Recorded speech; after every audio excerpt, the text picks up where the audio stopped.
Bismillahirrahmanirrahim. Walhamdulillahi rabbil alamin. Wa sallallahu wa sallama ala nabiyyina Muhammad wa ala alihi wa sahbihi ajma'in amma ba'd. اليوم سنكمل إن شاء الله تعالى ما تبقى من باب استقبال القبلة وذلك في الدرس الثاني والعشرين. Et donc aujourd'hui nous allons terminer ce qui reste du chapitre lié au fait de se mettre en direction de la Qibla, et cela dans le cours numéro 22. عن عبد الله بن عمر رضي الله عنهما قال بينما الناس بقباء في صلاة الصبح إذ جاءهم آت فقال إن النبي صلى الله عليه وسلم قد أنزل عليه الليلة قرآن وقد أمر أن يستقبل القبلة فاستقبلوها وكانت وجوههم إلى الشام فاستداروا إلى الكعبة. Selon Abdullah ibn Umar radiallahu anhuma, qui dit, alors que des gens priaient à Quba, donc la première mosquée qui a été construite en islam, alors que des gens priaient à Quba, ils accomplissaient la prière du subh. Alors un individu est venu, il est venu et il a dit, certes, le prophète sallallahu alayhi wa sallam, il lui a été fait révélation cette nuit du Coran. C'est-à-dire donc un verset, donc des versets du Coran qui ont été révélés au prophète sallallahu alayhi wa sallam cette nuit. Et certes, il lui a été ordonné de se diriger en direction de la Kaaba. Fastaqbiluha, alors mettez-vous en direction de celle-ci.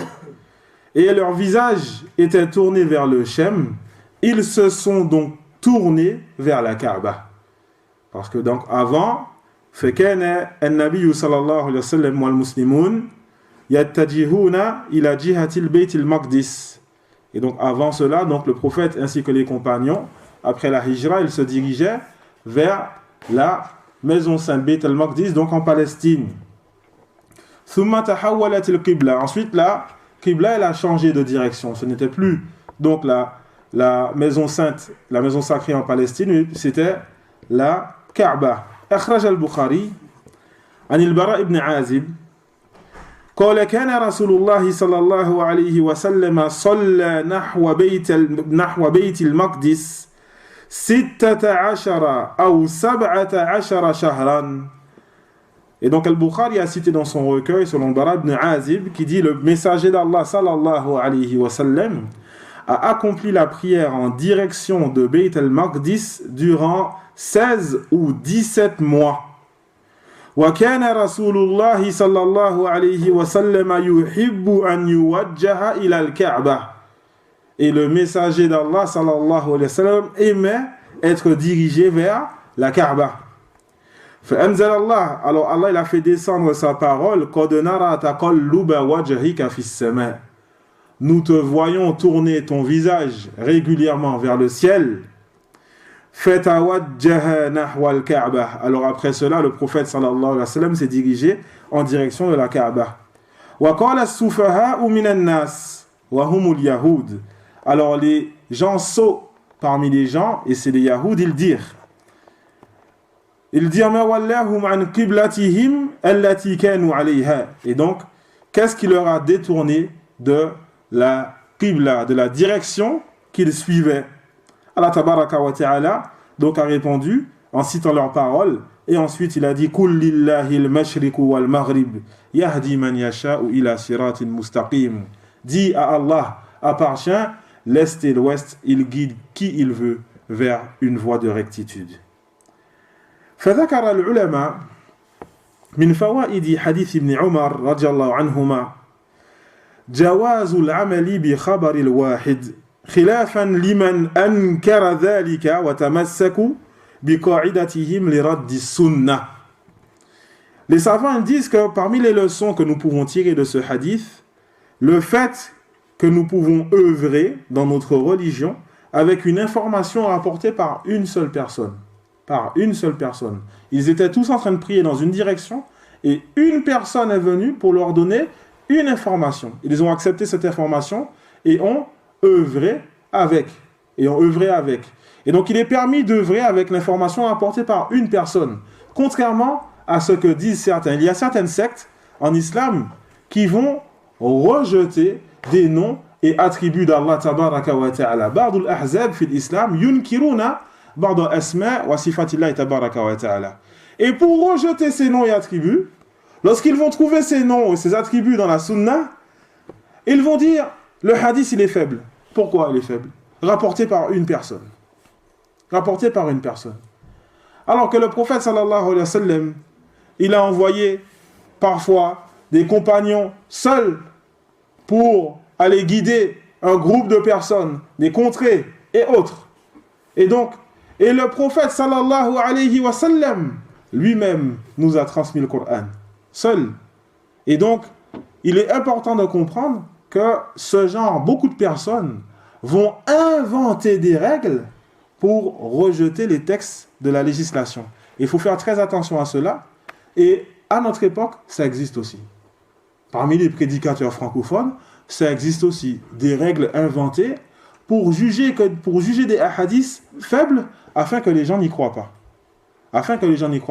Et bi'idnillahi ta'ala, si Allah Azza wa Jalla nous permet le temps, nous donne la force et le temps d'aborder le sujet dans les détails, afin de répondre à ces ambiguïtés, on va le faire, Inch'Allah ta'ala.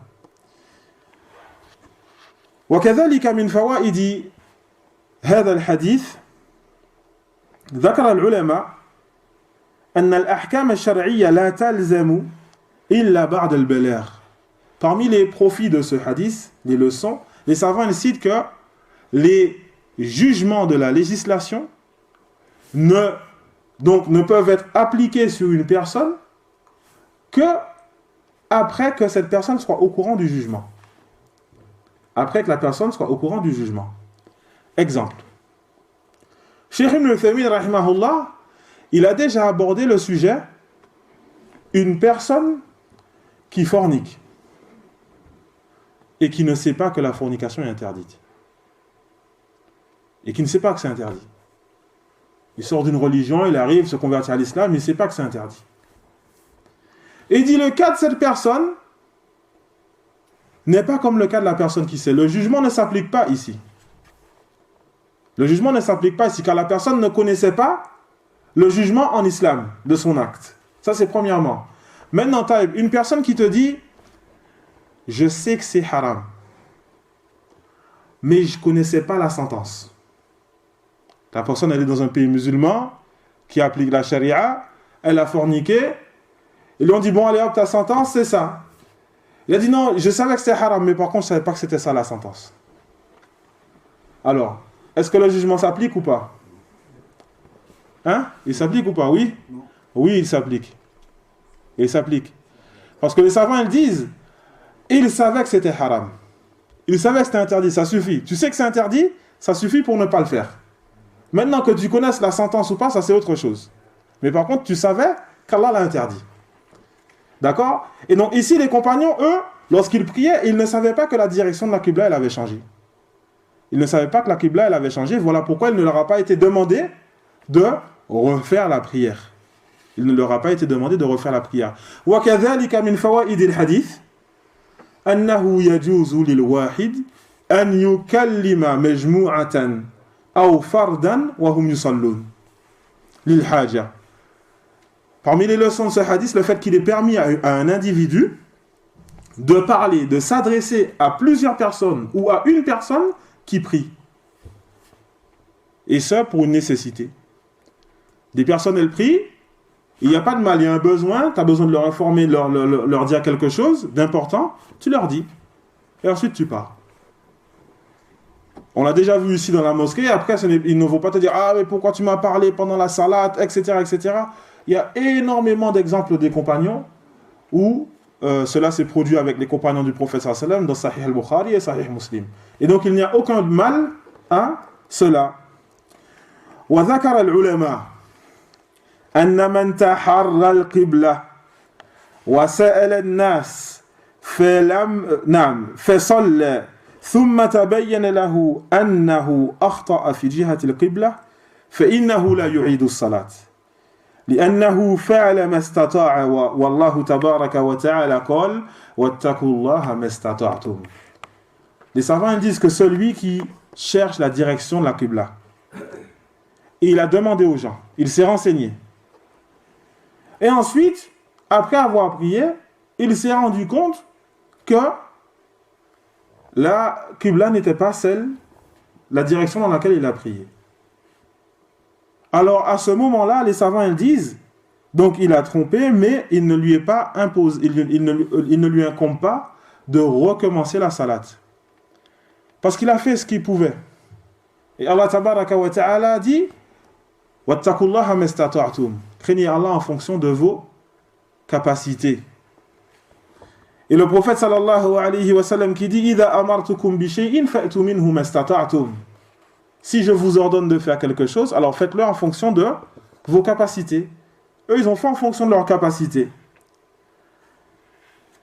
Amma idha kana ash-shakhsu mufarritan في البحث عن القبلة كمن يأتي في بلد ولا يسأل الناس مثلا فهذا يجب عليه أن يعيد الصلاة. Par contre, ils disent que celui qui est négligent dans la recherche de la Qibla, il ne demande pas aux gens.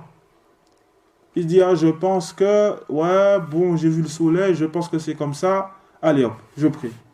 Il prie et ensuite après avoir prié, on lui dit mais c'était pas ça la Qibla. Alors celui-là, il refait la salat. Cheikh Ibn Uthaymin, il dit, même si le temps de la prière, il est terminé. Le temps de la prière, il est terminé, on est passé à une autre prière, tu refais cette salat. Parce que tu as été négligent, tu devais demander aux gens. C'est important. Combien de fois ça nous arrive, on arrive, et souvent quand on fait confiance au téléphone, 100% confiance absolue. On est là, ils sont là, ils font des petits 8 avec le téléphone, comme ça, c'est bon, la Qibla. Confiance absolue. Et après, tu es dans un pays musulman, demande aux gens. Les gens, ils vivent là tous les jours, ils voient la Qibla. Demande. Tu peux utiliser ça et ça, alhamdulillah, afin que tu sois sûr de savoir dans quelle direction tu pries. الحديث الثالث والأخير في هذا الباب, donc le troisième et dernier hadith dans ce chapitre. عن أنس بن سيرين قال استقبلنا أنسا حينما قدم من الشام فلقيناه بعين التمر. Et donc selon Anas ibn Sayrin qui dit, et donc lui c'était un élève de Anas ibn Malik radiyallahu anhu, il dit nous avons accueilli Anas radiyallahu anhu lorsqu'il rentrait du Shem et nous l'avons rencontré à Ayn al-Tamr, c'est une ville près de l'Irak. فرأيته يصلي على حمار ووجهه من ذا الجانب يعني عن يسار القبلة. Et j'ai vu Anas prier sur un âne avec le visage qui était à gauche de la Qibla. Et donc son visage était tourné vers la gauche de la Qibla. فَقُلْتُ رَأَيْتُكَ تُصَلِّي لِغَيْرِ الْقِبْلَةِ. Et donc Anas, il dit à Anas ibn Malik, je t'ai vu prier dans une autre direction que celle de la Qibla. فَقَالَ لَوْ أَنِّي رَأَيْتُ رَسُولَ اللَّهِ صَلَّى اللَّهُ عَلَيْهِ وَسَلَّمَ يَفْعَلُ لَوْلَا أَنِّي رَأَيْتُ رَسُولَ اللَّهِ صَلَّى اللَّهُ عَلَيْهِ وَسَلَّمَ يَفْعَلُ مَا فَعَلْتُهُ. Anas ibn Malik a répondu en disant, si je n'avais pas vu le messager d'Allah sallallahu alayhi wa sallam le faire, je ne l'aurais pas fait. رأينا سابقا جواز التنفل على الدابة إلى غير القبلة. Nous avons vu précédemment la permission quant au fait d'accomplir des prières surérogatoires sur la monture dans une autre direction que la Qibla. D'accord, on l'a vu précédemment. Donc on peut le faire à Villerouille. Oui? Non? On peut le faire ici à Villerouille.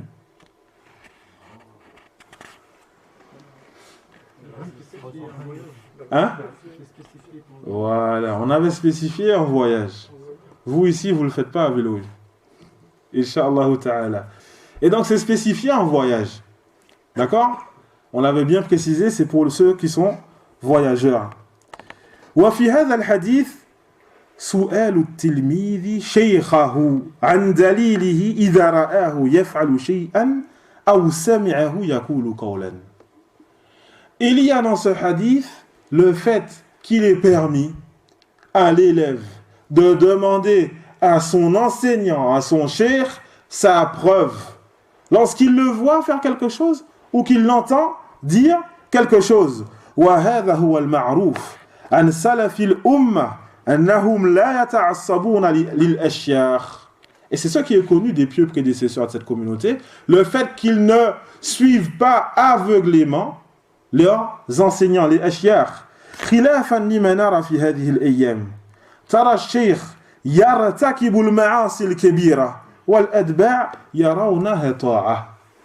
Contrairement à ce qu'on voit aujourd'hui. Les gens, ils voient leurs enseignants, leurs cheikhs accomplir de grands péchés et eux, ils voient que c'est un acte d'obéissance envers Allah Azza wa Jal. Le suivi aveugle total. Total. Demande à ton cheikh, ya cheikh, quelle est ta preuve dans ce que tu as dit, dans ce que tu as fait? Quelle est ta preuve? Il n'y a aucun mal à ça. Et ça, c'est la voie de nos pieux prédécesseurs. C'est la voie de nos pieux prédécesseurs, comme on peut le voir, comme on vient de le voir. Et ce n'est pas un manque de respect envers ton cheikh. Ce n'est pas un manque de respect que de venir dire quelle est la preuve. Ah, mais tu sais qui je suis pour me demander la preuve. Tu sais qui je suis pour me demander la preuve. Ça n'existe pas, ça. Le bon comportement envers ton cheikh, c'est de lui demander la preuve. Au contraire,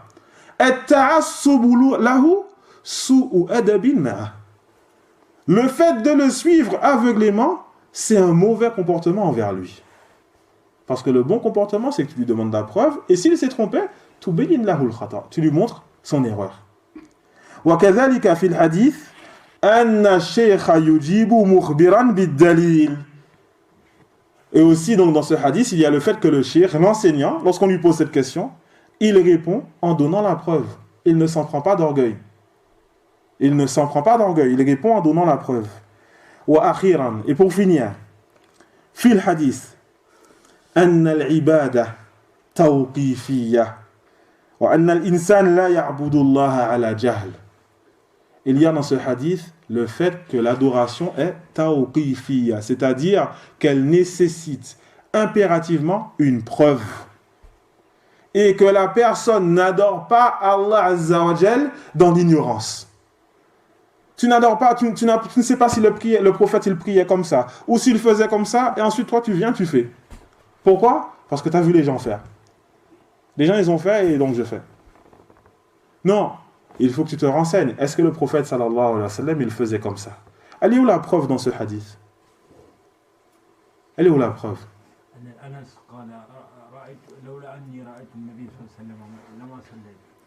La parole de Anas. Si je n'avais pas vu le prophète sallallahu alayhi wa sallam le faire, je ne l'aurais pas fait. Et donc toi, tu n'es pas au courant que le prophète, il faisait quelque chose, ne le fais pas. C'est comme ça l'adoration. Il faut que tu saches si ce que tu fais est légiféré avant de le faire. Ça, c'est concernant l'adoration. Concernant les sujets mondains, c'est autre chose. Tu vas acheter du jus, tu ne vas pas te demander est-ce que le prophète sallallahu alayhi wa sallam, il a acheté du jus. Non. Les sujets mondains, la base, c'est la licéité. C'est le fait que c'est permis, sauf s'il y a une preuve qui montre le contraire. Dans l'adoration, c'est le contraire. C'est que la base, c'est que tout ce que tu fais, c'est interdit. Sauf s'il y a une preuve qui montre que ce que tu fais, c'est permis. Et donc, il faut que tu apprennes comment le prophète sallallahu alayhi wa sallam il priait. Et c'est ça qu'on fait. Inch'Allah ta'ala, petit à petit, on demande à Allah Azza wa Jal qui nous accorde la réussite dans ce que nous entreprenons. Il est certes capable de toutes choses. Subhanakallah wa bihamdik. Ashhadu an la ilaha illa ant. Astaghfiruka wa atubu ilayk. Et demain, Inch'Allah ta'ala, on commence le chapitre concernant les rangs soufouf, les rangs dans la prière, Inch'Allah. Jazakumullah khairan.